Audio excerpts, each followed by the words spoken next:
And I think we can get started. So I would like to officially open the event by acknowledging the land where the University of Toronto operates, and also to invite anyone who's not in Toronto to reflect similarly within your own space. So the land that Toronto sits upon, it carries the interconnected stories and histories of the Huron-Wendat, the Seneca, Haudenosaunee, and the Mississauga Anishinaabeg nations. Toronto today is the treaty land and territory of the Mississaugas of the Credit First Nation and is on the land governed by the Dish with One Spoon agreement to share the land reciprocally between the Anishinaabeg and Haudenosaunee nations. Toronto is also home today to many Indigenous peoples from across Turtle Island, as well as millions of others, settlers and arrivants who have come recently or not so recently, willingly or unwillingly to this land. I think that acknowledging the land in this way, though representing just a very small start, of course, towards the work of decolonization, does encourage reflection on how we are personally connected to the land and what our responsibilities are as a result. For instance, I personally situate myself on the land as a settler of European ancestry, and as such, I have come to recognize the many ways that I have benefited from this violent colonial project on the land. This project has worked for multiple centuries to dispossess Indigenous peoples of their homelands, cultures, and knowledges, to instead impose settler European lifestyles and values, and this violence is ongoing today.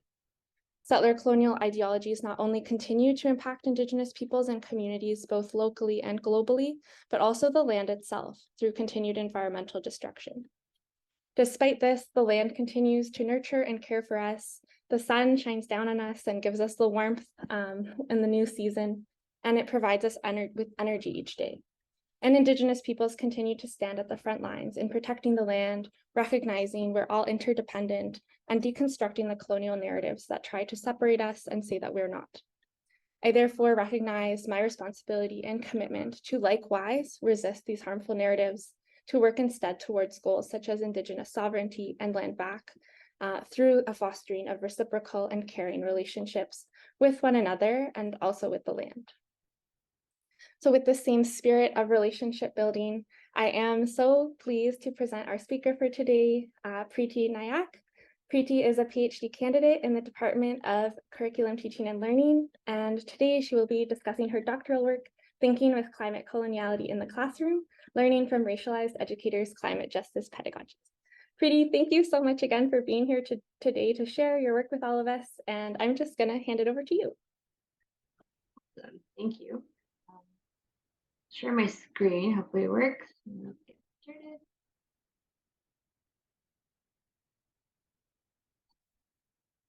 All right, can everyone see that? Yes, okay, excellent. Thank you, Lois, and thank you, Maggie, and thank you, CIER, for the invitation to speak today. And thank you also for everyone who's attending and spending your lunch hour with me. I really appreciate that. I'll just start with just introducing myself very quickly. As Lois mentioned, I am a PhD candidate in the Curriculum and Pedagogy program. I'm currently writing my dissertation and working through a lot of messy processes of data analysis and writing. So this talk will hopefully be a walkthrough in terms of some of the findings that's emerging in my work, and I'm really looking forward to questions, criticism, and feedback in the end. So hopefully we can have a generative discussion at the end of this. All right, so just to start, I'm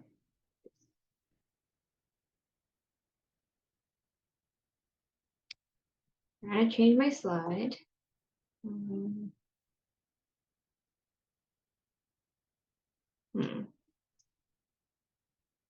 Okay, perfect. Sorry, I think it was frozen for a bit. Yeah, so I wanted to start with a little bit of a background here. So as many of you know, climate change education in North America is really, really fragmented. If it's conducted in schools at all, it very rarely engages with the past or structures of power. It's often it often ignores the socio-political context of who and what systems have been responsible for planetary breakdown, and it's often dominated by Eurocentric science and individual behavior change paradigms of education that come from the sustainability discourse from global citizenship frameworks. And so for those of you who may have experienced environmental education in the North American context, you can think back to your own entry point into environmental education. It probably was something to do with recycling or anti-idling or some sort of individual behavior change paradigm of education that is framed around what good citizens can do to protect the planet. And while well-meaning, these types of pedagogy don't really challenge the systemic causes of the crisis. So in this study, what I'm really interested in asking is how teachers are teaching about climate justice specifically, and that is the intertwined histories of slavery, settler colonialism, and ongoing projects of racial capitalism, which underpin the climate crisis story and who's disproportionately impacted by its effects. So essentially, I'm interested in pedagogies that resurface some of these histories and some of these logics.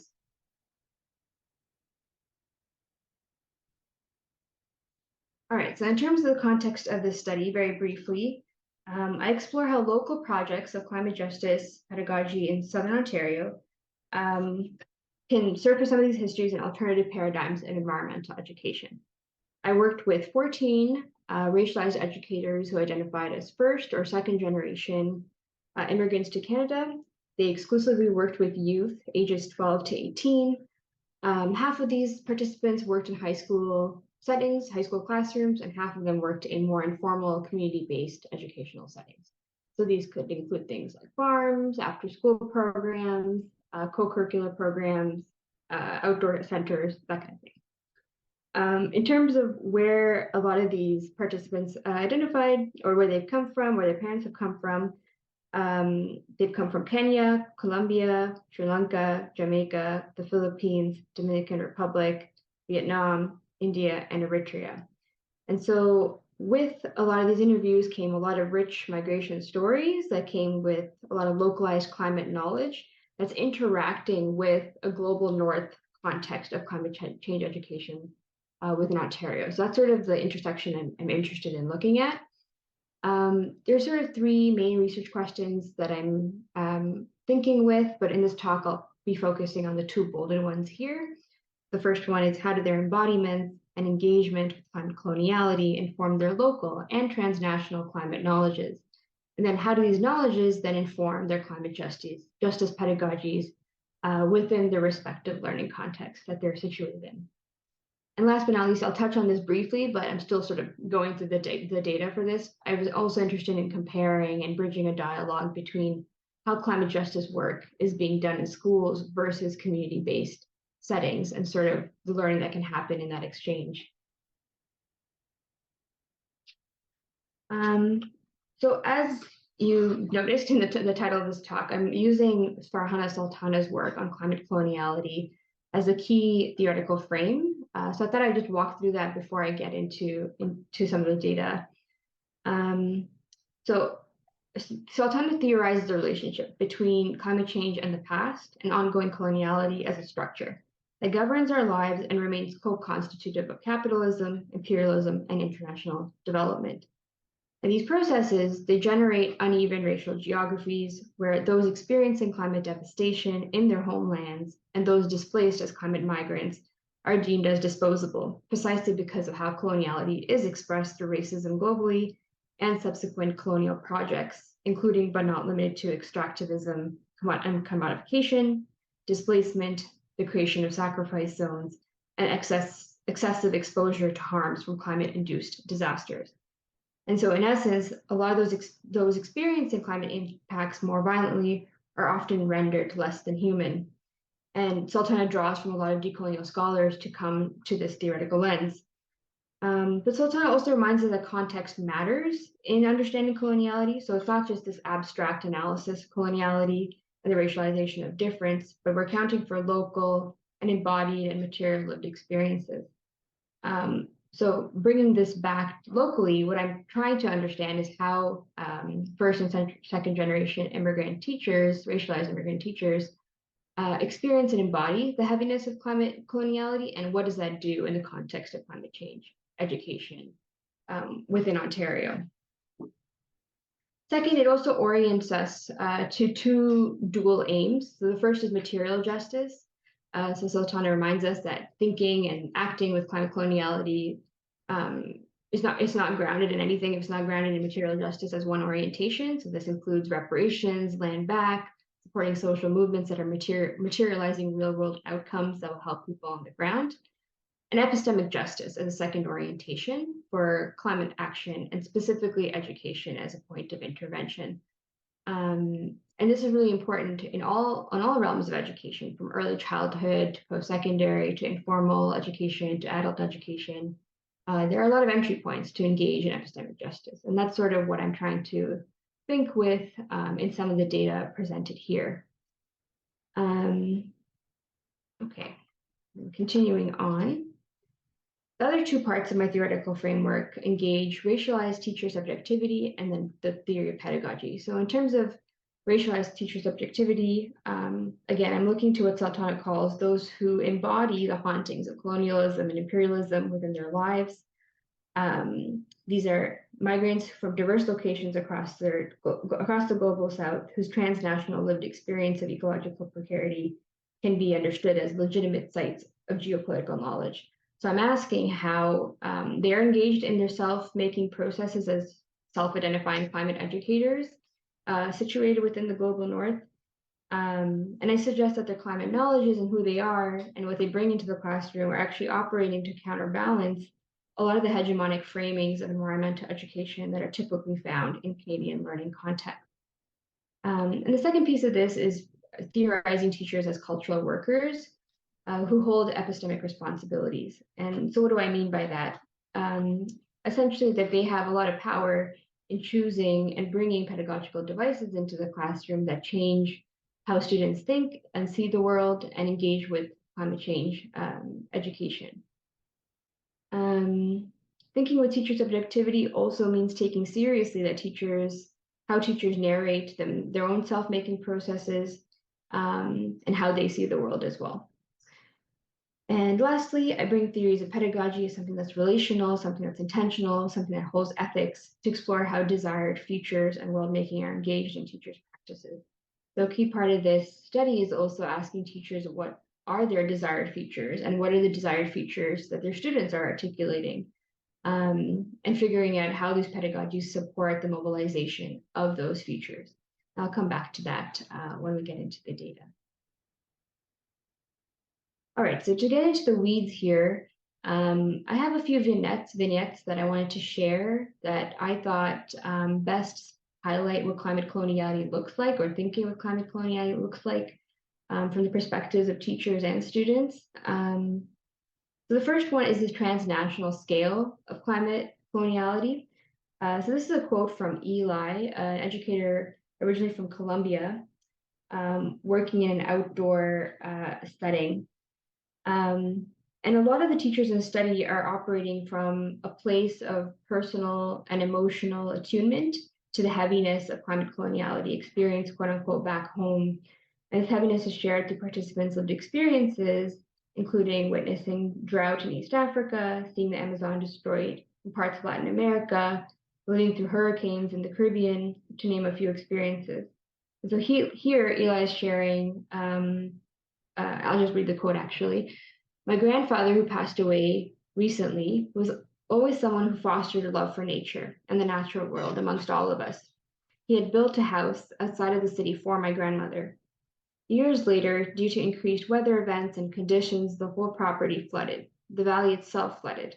The whole property got carried away by the river. And that little island of nature that I knew and I held very close to my heart floated away.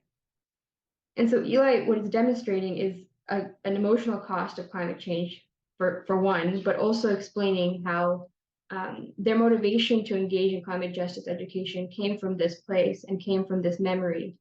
It wasn't from this abstract sense of coloniality or abstract sense of injustice. It came from an experience of ecological precarity that had personal stakes. And this was a direct response to a question I asked about, how did you come to this work? Thinking with Eli again, this is also common across a lot of the participants' stories, is that what Sultana calls bearing witness, so a testimonial that bears witness to the politics of climate coloniality, to the political theater of climate coloniality. I'll just read the quote again. So, but then I go back home and I think of all these mining operations along the Orinoco River, the Amazon basin, and all these companies that are destroying the Paramos, which is my own natural environment. They are often Canadian companies. And a lot of the practices that already have been outlawed in Canada only get transferred to places in Latin America. And so what Eli is describing is essentially a tension with what they see happening back home and the limits of what they feel like they can do within the classroom or within the learning context within Canada, where a lot of the students that they work with don't really know what's happening in the Amazon and what's being, how the Canadian government is complicit. And so that for Eli, a pedagogical orientation for them is really to make that explicit and to better connect local and global ecosystems for students here. This quote also tells us how coloniality structures global North and South relations and how people carry that with them in their everyday lives. And for Eli, a key goal became not to only care about one's backyard, which for them, they thought that was the perception they had of a lot of the students that they worked with. Oops. All right. I want to transition now to local embodiments of climate coloniality that emerge from the perception of teachers when they're working with students. There's two examples I'm thinking with. The first one, again, similar to their own experiences of experiencing the heaviness of climate coloniality, they also recognize that a lot of students carry the heaviness of climate coloniality, particularly Black students, particularly Indigenous students, and particularly racialized immigrant youth. And so in this example, Via is a Sri Lankan educator who works in an outdoor learning context, and she shares a lot of the kids have parents that are from Bangladesh, India, Sri Lanka, Philippines. They definitely understand the concept that vulnerable communities are most at risk, like Bangladesh, and a lot of areas in India are at risk of, going underwater and being severely affected by the effects of climate change. So in this quote, Dia elaborates on how newcomer students actually already acutely aware of climate justice and who's disproportionately affected. They often come from communities that have already been disproportionately affected. But the curious context of this quote is also that a lot of the educators struggle with finding ways to surface some of this knowledge because so much of the curricula and so much of the learning content is focused on teaching students about the local environment. So in this example, Dia's job was to teach students about local biodiversity. And so students were, engaged in a tree planting activity and literally asking Dia, what is planting this tree going to do for my family back home in Bangladesh, right? So there's a disconnect between how racialized immigrants are the entry point into how they're engaging with climate change education that Dia actually expressed wanting more support with in trying to bridging the local and the global. Another example of local embodiments of climate coloniality in shaping the lives of Indigenous and Black youth. So this quote is from Naya, who's a Black educator originally from Eritrea, working within the GTA. And so she says here, but there's also pockets of the city that are completely concrete. You have a few trees on a street. I'm thinking like Jarvis and Sherborne, that sort of area. If you look at those areas, especially usually the demographics are racialized folks, Black immigrant population. And there's an impact. Just looking out the window to be able to see trees, they've shown that there's positive impacts and effects of that. These folks don't have that. It's stolen away from them. It's another way that I think land disconnection is fostered for racialized people. And so here in this example, and Naya actually goes on to have a lot of different examples related to housing and public health. But here she's specifically talking about how Black and Indigenous people in the city are housed and showing in her own words that students are getting the short end of the stick. And what she wanted to do within her programming was really develop programming that reintroduces students to land connection. And she draws from Indigenous pedagogies with an Indigenous co-facilitator to reinstigate land connection. And again, I'll go back to the pedagogy section in a little bit. But all this to say is that the embodiments of climate coloniality look really different and the local context matters. But there's a transnational context and there's a local context that are interacting with each other in really, really unique ways that racialized educators are contending with, especially as immigrants themselves who are figuring out what it means to be environmental educators on stolen land, doing environmental work on stolen land. And so contending with a lot of those questions from themselves, but also with their students.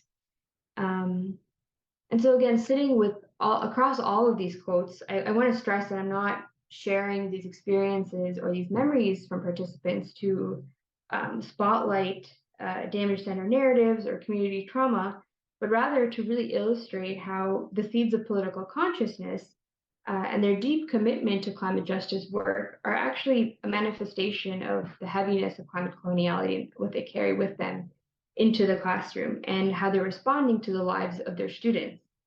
And I argue that this is a core part of how racialized teachers' climate knowledge is shaped and situated, and it's really, really under-theorized in the environmental education landscape, which is typically focused on white teachers and how their upbringing and their schooling have shaped pro-environmental subjectivities. And so what I'm suggesting is this data is telling us that there's different knowledge systems that are operating to inform pedagogy and commitments, and that's sort of what I turn to next. So one of the commitments and key commitments that a lot of the racialized educators bring into the classroom is a really strong commitment in dismantling barriers to environmental education. The first barrier is understanding that Black, Indigenous, and racialized populations are often feel physically and culturally unsafe in the outdoors. The feeling of lack of belonging or safety in the outdoors is well documented in literature and also in high-profile media stories. Many of you may recall the incident of a Black man who was birding in Central Park, only to be reported to the police by a white woman also in the park. And similarly, Scott and Tinetti they also have a great report that's based in the GTA that provides numerous examples of how this manifests locally. For example, they report that visibly Muslim youth may hesitate frequenting public outdoor spaces in fear of being subject to Islamophobic acts of violence, including having one's hijab being torn off in a public park. Navigating the outdoors when white settler entitlement to space persists becomes a psychologically taxing endeavor. Or when programming is framed around white environmental heroes or stewardship or protecting or saving, quote unquote, saving stolen Indigenous lands, these educational spaces become culturally unsafe. And so for this reason, a lot of educators in the study began to cultivate spaces where outings, as an example, are led by racialized educators, and racialized youth are purposefully connected with other racialized peers to start beginning to cultivate safer spaces in the outdoors. And that's to say that it's not always successful. It's more, sometimes it's like an experiment. So example I can provide, Naya, whose quote I shared earlier, wanted to bring a group of Indigenous and Black girls to a farmer's market, which is typically marked as a white middle upper class space.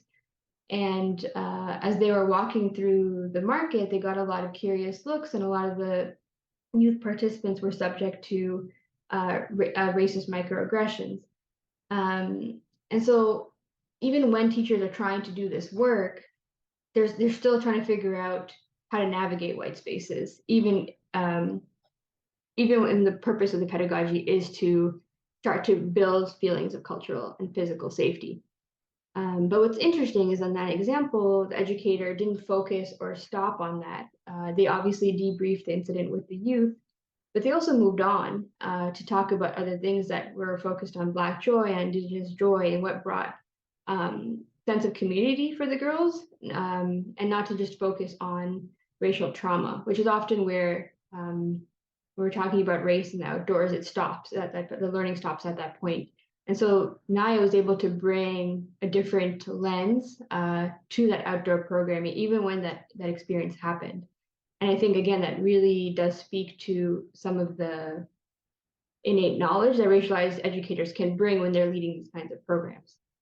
The second example of a barrier that a lot of educators engaged with and discussed was discourses of deficiency that emerged when working with newcomer racialized youth. So a lot of the students themselves often carried feelings of internalized racism from places they came from. And so there's an example where an English as an additional language teacher was working exclusively with newcomer racialized youth, and the students were just talking about how their countries from where they came from were quote unquote environmentally unfriendly, right? So burning rubber for heat, plagued with pollution, contaminating water. And these students were then contrasting these observations to what they saw as Canada as a clean place where public parks and green spaces were protected, environmental protections were in place. So there was a really strong deficit perspective that was expressed by students themselves. And sometimes teachers didn't really know what to do with that. For one of the teachers in the study, they responded by helping students, consider the quote unquote the beauty of the places of where they came from, but they stopped short of engaging how structures of climate coloniality and governance actually affect, or even global North and South relations affect why those countries are, continuing some quote unquote environmental unfriendly practices. And so those are really difficult conversations. I'm not blaming the teachers. I'm saying that the teachers are saying that these things, these discourses of deficiency are emerging from students themselves and sometimes teachers themselves. And there's little knowledge of how to navigate some of those tensions. It also speaks, I think, to the inadequacies of multicultural discourses where teachers want to support diverse students, and by sharing or affirming that they come from places that are beautiful, it sort of stays in that feel-good realm of education, but doesn't really engage with critical analyses of power. Yeah, so that's sort of one more example of engaging barriers. And last but not least, in terms of how this climate knowledge is translated into pedagogical practice, there's a real commitment to fostering epistemic frictions. And I draw this term from Jose Medina, who says these are moments where taken for granted assumptions about the world, and in this case, the environment, begin to crack. So speaking in the context of working also with settler teacher candidates, Lee Zaya also described epistemic friction as a perception of new realities and a multiplicity of epistemologies that can be confusing and challenging in educational spaces and that were previously cognitively and culturally congruent. However, epistemic frictions can be generative in that they lead to epistemic responsibility to reframe education through non-Western perspectives. And so this sort of goes back to, again, climate coloniality. How do we actually support educational systems to embrace non-Western perspectives? And when applied to environmental education, epistemic frictions can move beyond simplistic notions of geography that carry flattened understandings of land, and rather complex land relationships can be seen on their own terms outside of economic utility. And so there's examples of pedagogies that teachers are attempting to do exactly that, move outside of seeing land as exclusively something that has economic utility. And so some examples here. So in one example, Naya walks me through how she teaches youth to plant garlic and how the pattern or the act of planting garlic mirrors the patterns of Anishinaabe moons. And she sees this as a launch pad to help Black Indigenous youth interrogate how land relationships can be both restorative and personal. And this was a key orientation for a lot of educators who are working with Indigenous facilitators, is to bring back how land relationships can be helpful for their own well-being and growth. In other examples, other educators describe facilitating medicinal tea workshops or drum making workshops with elders to demonstrate not only sustainable harvest practices, but also demonstrate other ways of knowing. So specifically having dedicated time and commitment to respect and embody oral traditions and storytelling, as opposed to learning about land through a textbook or through a PowerPoint. And this attention to form speaks back to Eurocentric models of education that privilege the written word above all else. And lastly, there's another example of a Muslim educator who works with Muslim youth exclusively and is purposely trying to bridge dialogue between Indigenous and Islamic ways of knowing and being and relating to the environment. And he did this by using religious texts and scriptures and mind mapping activities to guide youth to engage what environmental justice looks like according to Islamic worldviews. And this example, the educator draws from a text called Green Deen to illustrate how Islamic scholarship actually talks about divestments and talks about environmental care and protection in small and large scales. And the idea here really is to expose you to different canons of knowledge that embrace environmental ethics from non-Eurocentric perspectives, and framing this as equally valid ways of knowing and being and acting from. So engaging with these epistemic frictions is also important because too often these knowledges are discredited and dislocated as expertise. And also too often in North America, in literature, we know that teachers apply a North American understanding of environmentalism onto their students who come from various places in the global South, where their families may actually be practicing all kinds of environmentally friendly practices in their homes and in their communities, but they don't call it sustainability. And so there's like a knowledge translation piece that's not happening, which then makes space for deficit discourses to creep in. I should caveat all of this by saying this is really, really messy work. It's not so linear. Many of the teachers that I worked with describe struggling with a lot of these pedagogies, especially when they worked for organizations that didn't prioritize Indigenous education and other ways of knowing and being and relating to the environment. And there's a lot of them found themselves in contradictory spaces.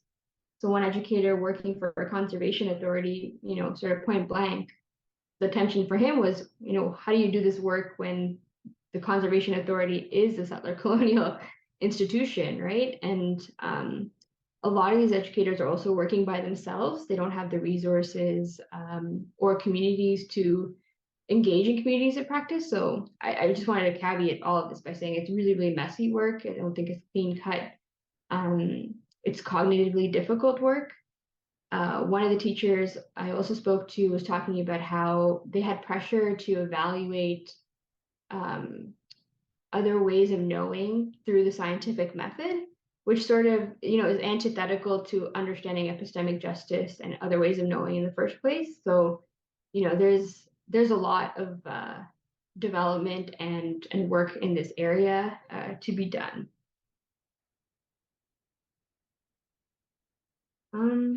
So last but not least, I also wanted to end here with just talking about pedagogical practices that engage desire and desired futures.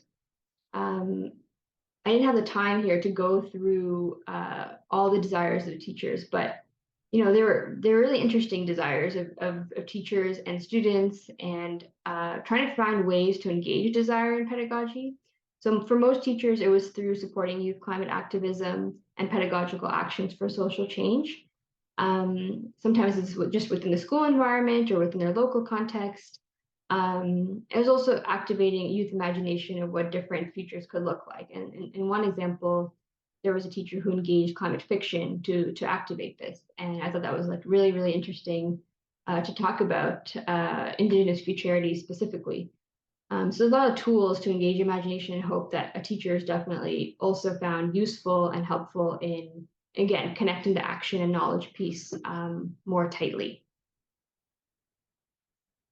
And I'm going to conclude here with some explicit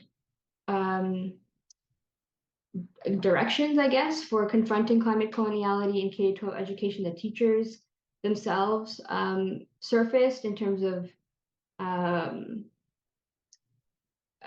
I guess, future directions for research, but also organizing. So the first is explicitly addressing the material economy of schools. So negotiating whose land has been stolen, how labor is distributed, how value is extracted. Challenging and doing some of the logics of the material economy of schools goes hand in hand with preparing teachers and students to fight for climate justice in theory, but also in practice. And second, with the expected rise of the number of climate migrants and the discourse of eco-fascism that is seeping into politics, teachers in the study also expressed a desire for help in navigating these issues in the classroom and how to help youth mitigate sensationalized media narratives, polarized debates, and growing calls for climate actions that are sometimes clouded with political rhetoric. And definitely curbing xenophobic sentiment that is being increasingly mingled with climate action discourse. And of course, decolonizing climate education also means moving towards interdisciplinary educational models. This research shows that science classrooms are not the be-all and end-all of climate learning, and more support engaging these topics across subject areas is really, really critical. And lastly, I think, as I mentioned before, engaging epistemic work is really difficult. It's cognitive and nonlinear. It really requires sustained time and engagement. An educational system that takes seriously the project of decolonizing climate education must support teachers with more development that's led by underrepresented communities who are considered experts and not just additive voices to an otherwise Eurocentric curriculum. So to conclude, there are a lot of entry points to think about climate coloniality. I hope that I shared a few of those from the perspectives of teachers in this study. And I hope these efforts reveal to us that preparing schools to confront climate coloniality is a promising direction for climate change education, research, and action. Thank you for attending and listening, and I look forward to questions and comments.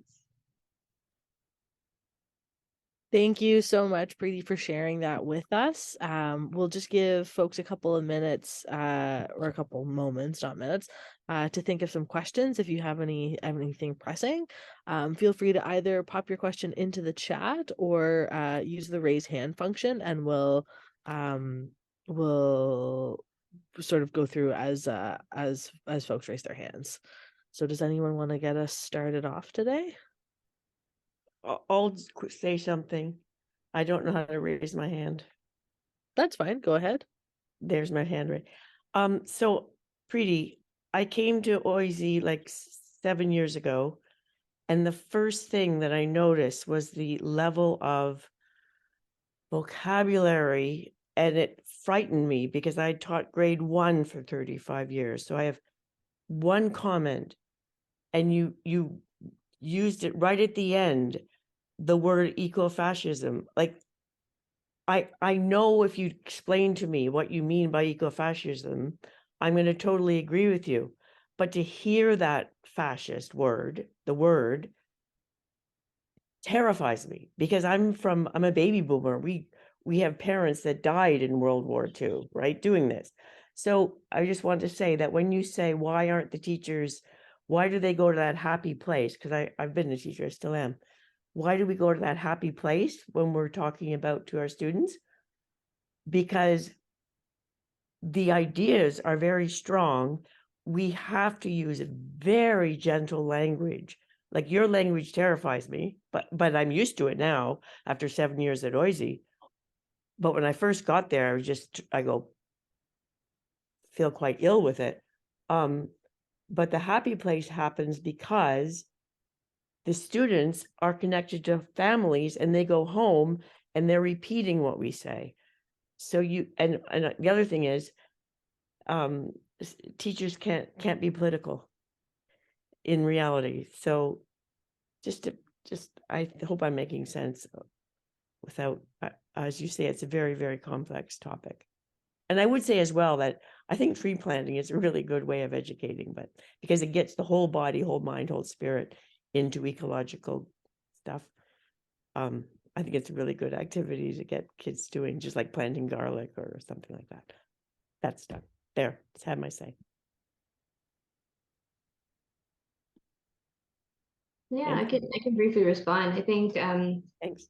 Thank you for your comment. I think one thing I definitely didn't want to stress is that this study was not about not going to a happy place. I think a lot of teachers express the importance of hope and engaging hope with and happiness with justice. And that's sort of what I was trying to explain with a lot of these activities. So it's sort of, even with the tree planting, it's not about only staying there and staying with the embodied experience of tree planting, but also engaging students' real questions about what does tree planting do for the kids in Bangladesh, right? Whose communities they're connected to, which I think are really valid questions about engaging happiness and engaging justice on a different scale that is important to a lot of marginalized learners as well. Yeah, and I'd also say another point. I'm from Guelph, so we do a lot of tree planting here. The other thing I found, that teachers in general, from whatever class, from whatever background, when they come to Canada, are interested in getting a house, which again, and having that suburban life, which is completely antithetical to what we're trying to do. So there's a lot of pressure. It's a huge topic, and anyway, you couldn't speak to teachers about living an ecological, off the land lifestyle because they've got a job. I don't think teachers are specifically the ones to teach students about ecological green living. You have to bring in people who are trained in it from the grassroots level. You know, maybe like the University of Guelph has a program which is very radically land-based. You're not going to get teachers knowing about that stuff. And to bring it into the curriculum, as you said, is going to take a huge amount of work. We're not trained in it, and we have to be very careful what we say, because these days it's the parents who have the political power. And if we say things that they don't like, they're going to, no matter where they're from, the teachers are going to hear about it. So you've got to really, you're walking on eggshells here, and it'd be great to have a good curriculum. All right. It looks like we've got a raised hand from Lois. Lois, do you have a question for us? Yeah, I just sort of wanted to ask a few things, Preeti. I know you know a lot that I'm like super interested in. This was fascinating to me to sort of get this theoretical grounding. I think that you have been pointing to a lot of tensions, a lot of sort of the difficulties that teachers themselves are engaging with, just like what our speaker has just sort of pointed to. Like there is a lot of that tension. And I was really interested when you were talking, I think, about your framework. I think it was Sultana 2022 and sort of the different layers of justice. And I was just wondering if you could sort of talk a little bit more about that. Like, I think there was material justice and epistemic justice and sort of how that shows up in the classroom. Yeah, it's a really good question. I think for me, most of my focus has been on the epistemic justice piece of it, but the material justice piece, I didn't get too much, but was at the end, helping students engage with activism and what the point of all this learning is, should be at some point oriented towards material justice. And a lot of teachers were able to do that by supporting youth climate activism and also developing advocacy skills, right? So just sort of those kinds of basic things. So I had one teacher share an example of writing letters to MPs and engaging that as a class exercise. And so I think a lot of the pedagogical orientations were to bring students back to the material justice piece. But I would say majority of the work was more about the tensions of doing the epistemic justice work in the classroom, which is definitely very complicated. Maria, I think. Hey, Maria. Yeah, hey. Sorry, just quickly, before we get to you, Maria, Holly has asked, Preeti, can you cut and paste the main questions you're addressing into the chat? I just want to revisit those. So if you have a moment before we end, that would be appreciated. Maria, I'll turn it over to you. Sure. Thanks so much. Preeti, thanks so much for the excellent presentation and the really, really important work you're doing, in this area. One of the things that I'm thinking about a lot and I wanted to ask in the context of your research is, like, we know demographically that the teaching profession remains overwhelmingly white. And so that's a fact, that's a reality. We know that addressing the climate crisis is also urgent. And what I'm thinking about is, like, in the context of your research, because I know you did both, you had educators who were both in community organizations as well as in schools. And I'm thinking about, did you get a sense from those educators who were in schools, how they might think, given that, this reality and that some of the issues of coloniality are more challenging, as you say, there's tensions and it needs a lot of time to address these epistemic justice issues. did they offer any insight about, how to move forward within education in this, again, this tension of urgency, but also, again, the whiteness and how these things, need to be transformed together, right? Yeah, I think the immediate response that I have to that, I think that came from specifically the school teachers, was the importance of rethinking school community partnerships to reorganize how learning can happen. So some of the teachers described really effective partnerships, and some of them described one-off site visits that didn't really cultivate something long-term. The ones that describe long-term partnerships with community organizations were able to diversify who was in the classroom in terms of authorities speaking on these topics, resources brought to students, stories that were told about climate change, and so on. So I think that's one way in which they thought that was a way that school boards can support that this area of learning and development pretty quickly. Most educators I spoke to in the school boards it was interesting. I didn't expect this answer, but they were like, we have a lot of resources. The resources exist, but it's actually like the structural levels of doing education differently that needs to be also in motion with those resources. So that was an interesting conversation. And I think also going back to the community educators, so many of the community educators were saying, at the end of the day, it's actually, we don't feel like we have the most power. It's the school teachers who come to us that have the most influence, have the most long-term relationships with these students. We see them for shorter amounts of time. So I think that push and pull between the community educators and the school-based teachers was really fascinating, and something I'm still like sorting through in my data. But I think there's a lot of potential there in terms of rethinking education, especially climate education, which I think, like many people said, like it should be outside of schools as well. And what can we bring from outside of schools into schools and vice versa? So yeah, I think thinking with different institutions also the big piece of that. Thank you. Oh, sorry, folks. Just a question from the chat. Holly says teaching remains a profession predominated by women also. Did you encounter any opportunities to intersect your research within the commodification/exploitation of the female/femme body within a system that exploits the bodies of women, educators, and care workers to replicate systems of oppression? No, it's not. It's a really good question, but definitely another thesis there.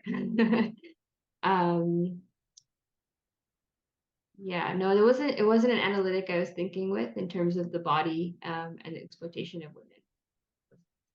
Didn't feature a big part. And I would say also that a lot of the educators in my study also identified as men. Thank you. We've also got a question from Christine, who has her hand raised. Hi, Preeti. So great to see your presentation. And again, I just want to commend you on just such important and incredible work, and really fascinating. And it must be really fascinating to be in the weeds with the data right now. I've got a question with regards to pedagogy. And you mentioned towards the end of your presentation about some of the ways in which some of your teachers and educators have been looking into pedagogical practices that engage desire and look to desired futures, particularly from their respective standpoints and identities. And you mentioned that these questions of looking at climate fiction and Indigenous futurities was something came up. I'm really curious about that, and I wonder if you could perhaps speak a little bit more about what that looked like with regards to what examples your informants offered you in the field. Yeah, thanks, Christine. Yeah, so one example that one of the participants brought up was working with the book The Marrow Thieves. It's a YA fiction. So it was an English teacher who found it really helpful to use that book to not only talk about residential schools, but also talk about Indigenous futurities and engage students in thinking about futures that are not yet. She was also a drama teacher, so I think she also was able to, able to bridge two disciplines in working with that book. So that was one example. A a lot of examples were also about how students wanted to organize their own social change campaigns within their schools, and how they wanted to apply the learning they got from their programs into their local settings. So a lot, for example, some of the teachers described sort of rallying their administration to change some things within their school and the infrastructure, like green infrastructure within their schools. Examples that are pretty common in the literature, I would say, in terms of like school-based activism. But I think it was really important for teachers to give youth a space to actually articulate what their desires are, because I mean, for the most part, the teachers' desires for the future mirrored the desires of a lot of the youth, according to the teachers. I should just say that specifically because I didn't interview students. According to the teachers, they were parallel. So I think, yeah, materializing that in social campaigns such as that was probably the most common form of engaging desire. Yeah. Thank you.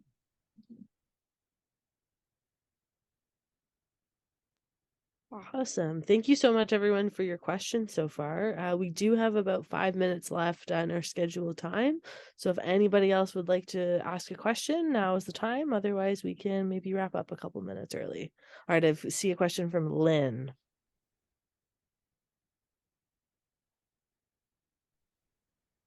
Lynn, you're still muted.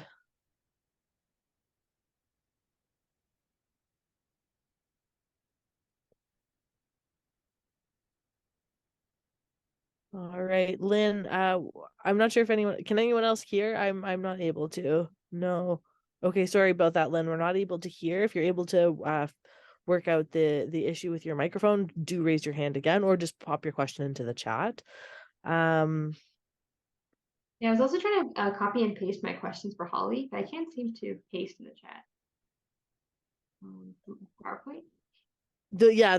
You can share the PowerPoint if you would like to. Otherwise, the recording will be available probably in a couple of days. We'll have it up on the website and the questions will be available there as well. Holly says, yes, I was also wondering about dystopian possible futures as a tool. I've been looking into this myself. I look forward to hearing more, Preeti. And then, yeah, Lynn, if you are having mic problems, feel free to just pop your question into the chat and we can read it out for you.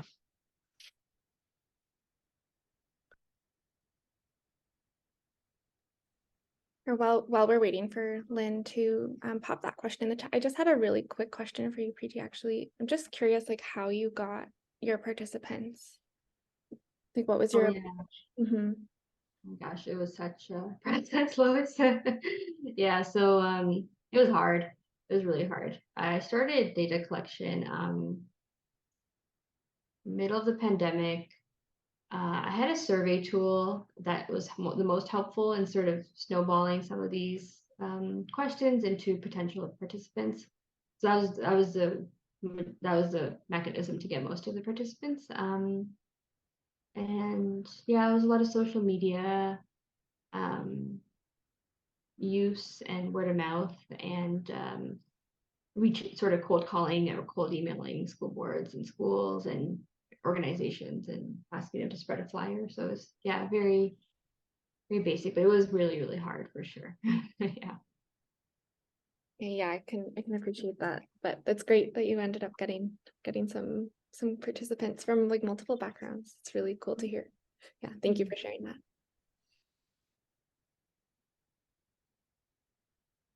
I think we don't have time for my question, but I just wanted to thank you. I'm from Western University, and we're working in the higher education, teaching adults, all adults, not just limited to Western, about climate change through Euro-Western science and Indigenous perspectives. So I just wanted to thank you very much for your presentation and say that I've seen similar kind of challenges with students in higher education, especially, for example, regarding how the Global South is simplified by other students and faculty as a place where there's gender inequity and it's not green, and like very simplified kind of views and how harmful those are. But anyways, I'm going to be following up because I don't want to ask you my question right now with 2 minutes left, but I would love to chat with you sometime because I just see what you're doing is so important. Well, thank you so much. I'll leave an email in the chat. We do have one last question from Lynn, if we're able to fit it in. So Lynn says, if colonization is depriving of belonging, how do you envision, what creative ways have you come across in your experience for children to learn about giving, belonging, kindness, and love for each other?